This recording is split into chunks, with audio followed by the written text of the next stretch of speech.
can we please give a massive Bababa welcome to the one, the only, to Olivia Post.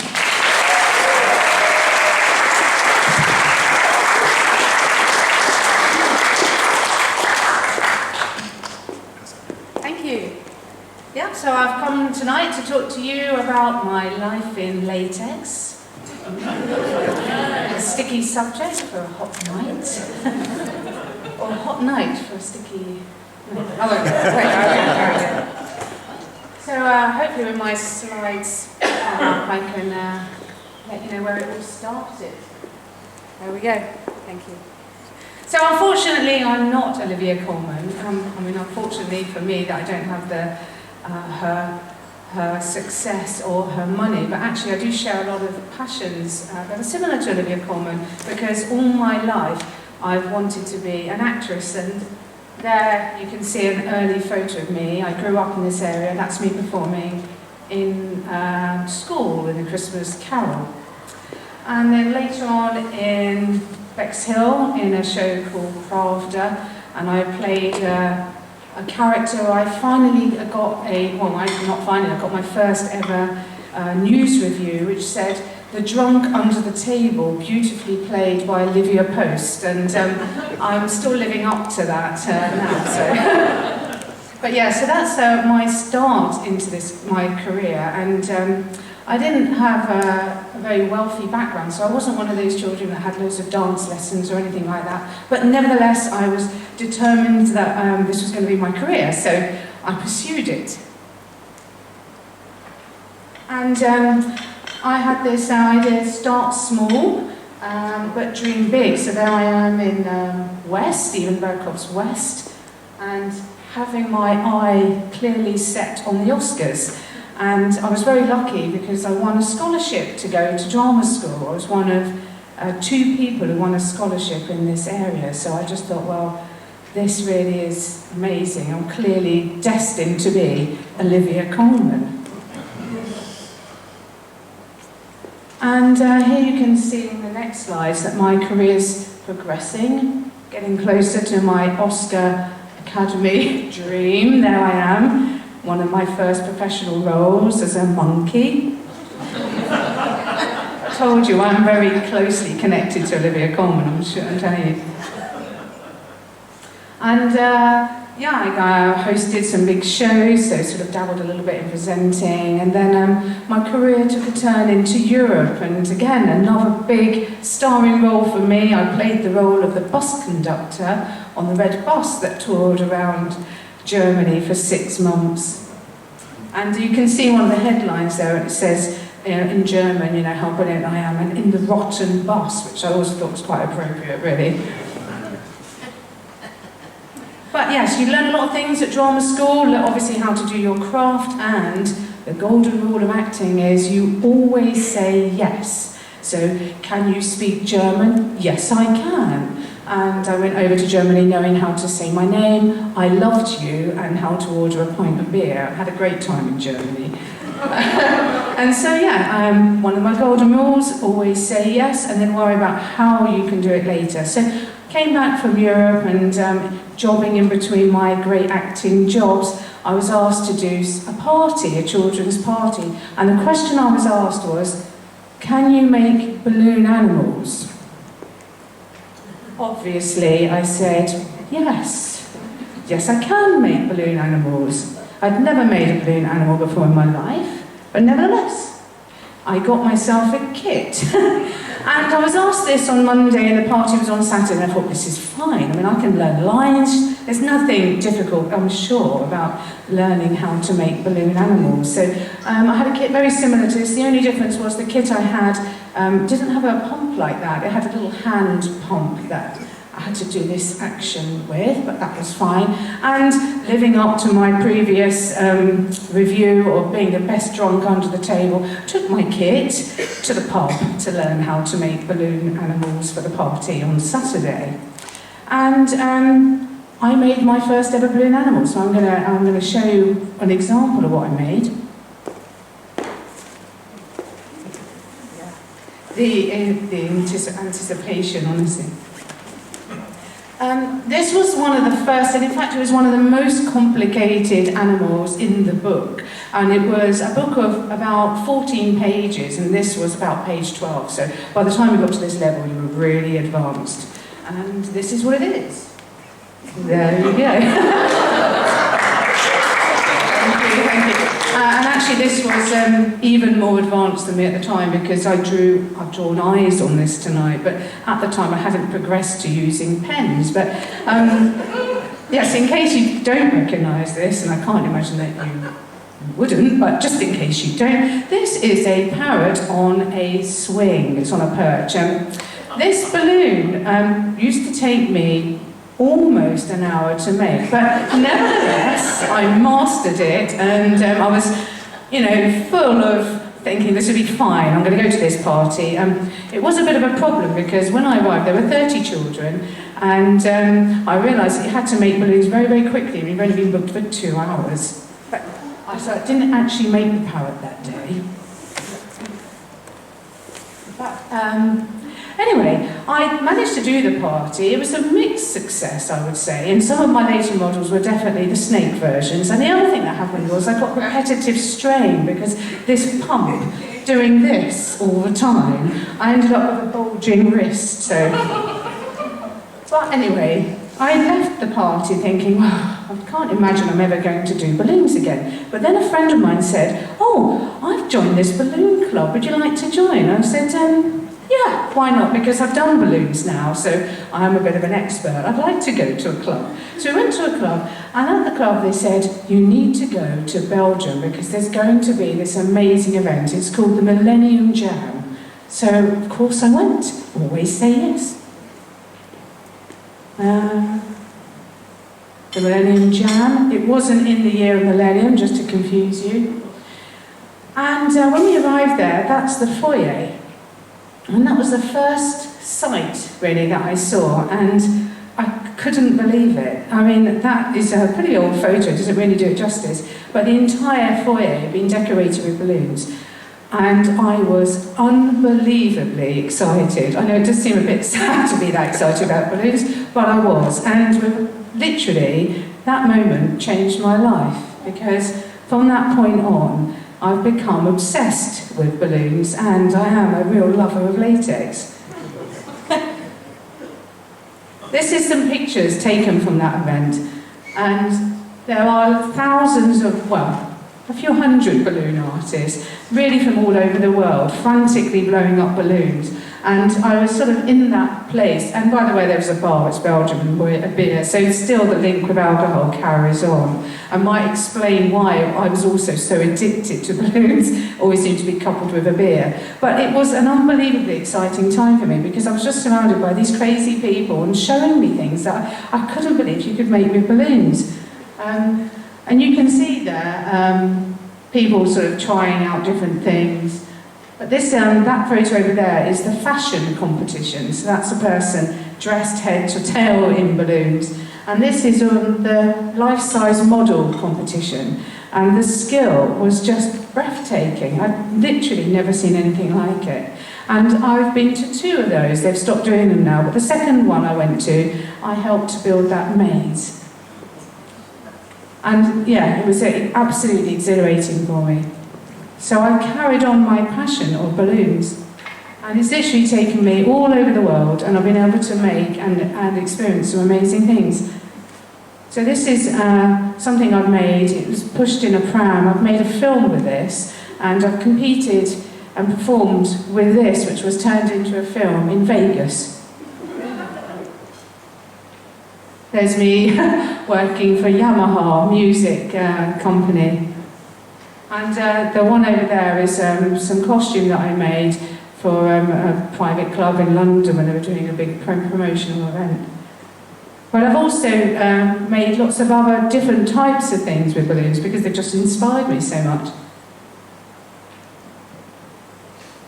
Oh, they're coming. Oh, there you go.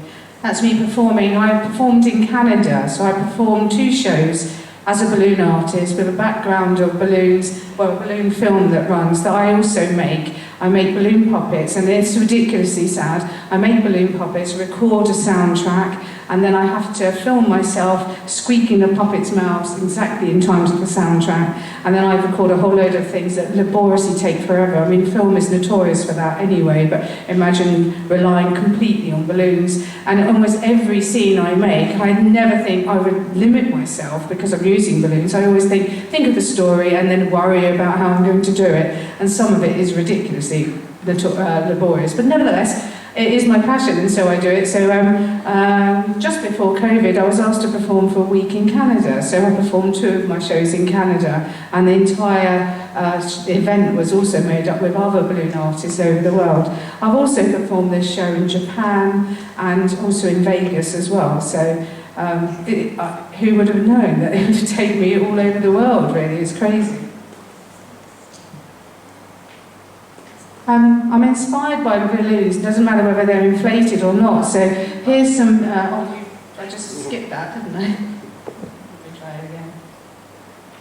The one in the middle there is something I made. I started making these pictures with uninflated balloons during COVID, and I've also got a cartoon character as well called Balloon Betty. So I do all kinds of different things with balloons. But to be honest, one of the things I've always wanted to do in this area was to share the scale of that first ever moment when I went to Belgium and I saw that giant display. And in 2016 I got the opportunity because I built a castle in Battle to commemorate the 950th anniversary of the Battle of Hastings, which ended up being covered by newsrooms all across the world, even Australia. We had 23 artists who helped me make this. None of them were paid, and they came from all around the world, and we spent 3 days making it, so it was a great moment.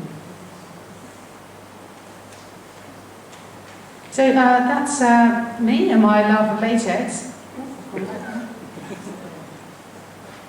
Is this final one going to work? Well, yeah, there you go. But I didn't want to leave you just with telling you a bit about my love, so I just wanted to, obviously I can stand here and say anything, can't I? And you haven't really seen me do anything, but I just thought I'd show you some of the things that I have made. So as you can see, my career started with a parrot. I've progressed a little bit, so I'll show you my latest version of a parrot.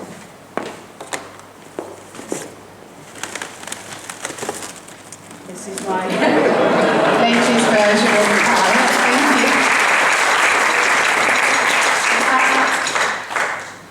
And I also wanted to try and share some of the love and maybe excite some of you into becoming a lover of latex too. So I've got something for us all to join in with. I think everyone are going to share out some balloons. So I think Tim's going to help share some out, and I'll pass a balloon to everyone.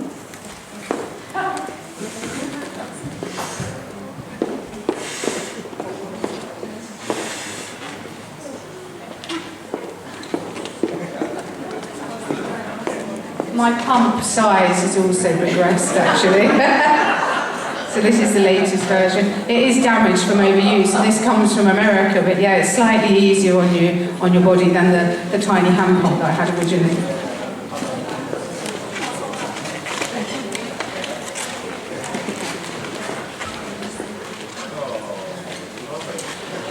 So it might be easier for you to stand up to make a balloon, but it's totally up to you. And I know that some of you haven't got your balloons yet, but I'll just, while we're waiting, you need to hold your balloon horizontally, like this. Brilliant. And hold your balloon in the hand that you don't write with, and you need to have the knot on that side. We haven't even started and they've popped, it's not a good time. But I've got loads of spares, not saying that you're going to pop them, but I just in case. So yeah, so hold your balloon in the hand that you don't write with, and I'd always say, give me a wave with the hand that you write. Oh, great to see you. Thanks. And has everyone got a balloon now? Has anyone not got a balloon? Is probably the better. No? Perfect. Okay, so the first thing you're going to do is you're going to pinch your balloon only about that far away from the knot. And you need to pinch it so you can feel your fingers and thumb touching. And then this long part of the balloon you need to twist once all the way round, twice all the way round, 3 times, all the way around. And don't let go, you're doing brilliantly. Quite small. Perfect, don't let go. Make some scissor fingers with this hand and hold the balloon like that. Don't forget, you're not inflating from this end, you're inflating from the knot end. So, yeah, untwisted if you've done that. A little bit of science, the reason is because as you twist in this balloon, you push the air along, so it needs this uninflated space to move the air along the balloon. Perfect, so hold your balloon like this, lovely, and I can see most of you are, well, you've managed to do that, brilliant. So we're going to do exactly the same thing again. Don't let go of this one, but this time you need to pinch about twice the size of the first one. And this part of the balloon you're twisting 3 times all the way around. Once, twice, 3 times, and don't let go. Perfect. That's a little bit long. You're going to run out of space. Just, yeah, you might want to redo that one. I'll walk over to you.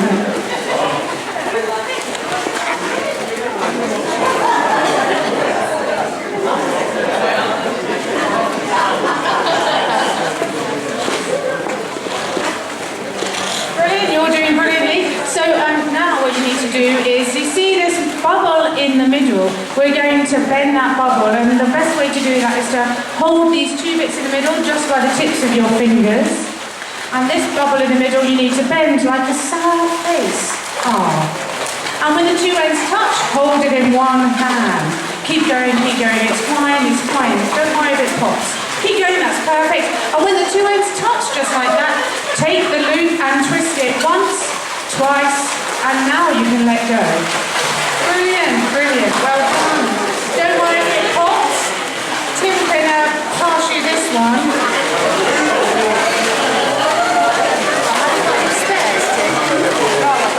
Okay, you take that one. Someone's popped it there. And I'll just catch up. Brilliant, let me have a look and see how you're doing. Well done, yeah, that is called a loop twist. So, now we're going to do the same thing that you've done before. I don't know if we've got any more spare ones around, so anyway, if you've still got your balloon, pinch it again like this. It's only a small space. Pinch it, and this long bit where it's going to twist, do you remember how many times? Yes, 3 times all the way around. 1, 2, 3, and don't let go, put it in your scissor fingers. Brilliant. And the same thing again, we've done this before. You're going to make another little pinch here, about that size, not too long, about that size. Pinch, twist this bit, once, twice, 3 times, all the way around, and don't let go, lovely. Hold it in your fingertips and bend it like a sad face. Don't worry if it's popped. And when your 2 ends touch, get the loop and twist it all the way around. Perfect.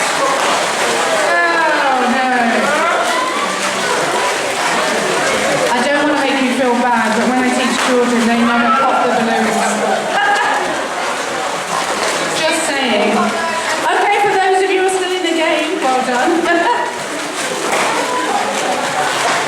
flying off all over the place. We've only got 2 more to go. So, well done the ladies at the front. You're nearly there, you just, I'll help.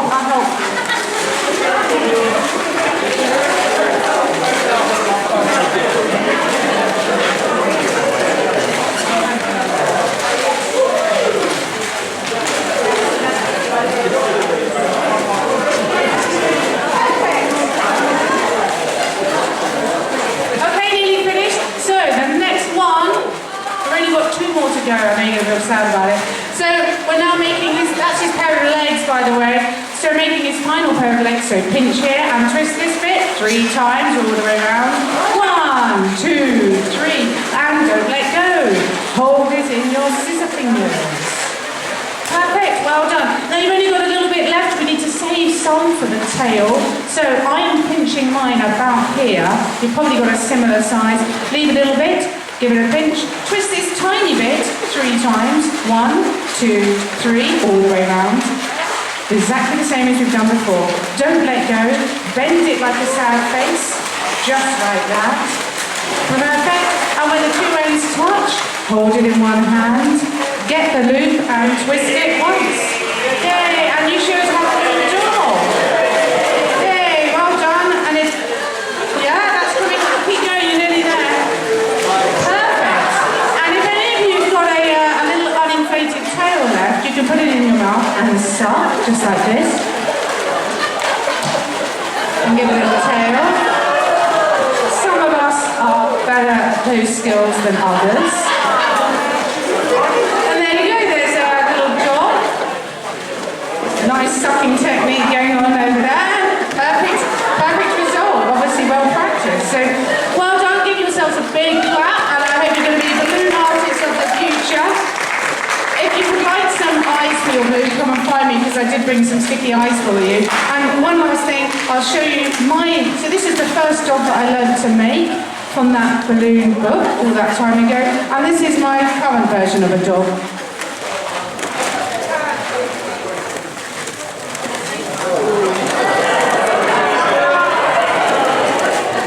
Tangled up in the flowers there. There you go. Thank you.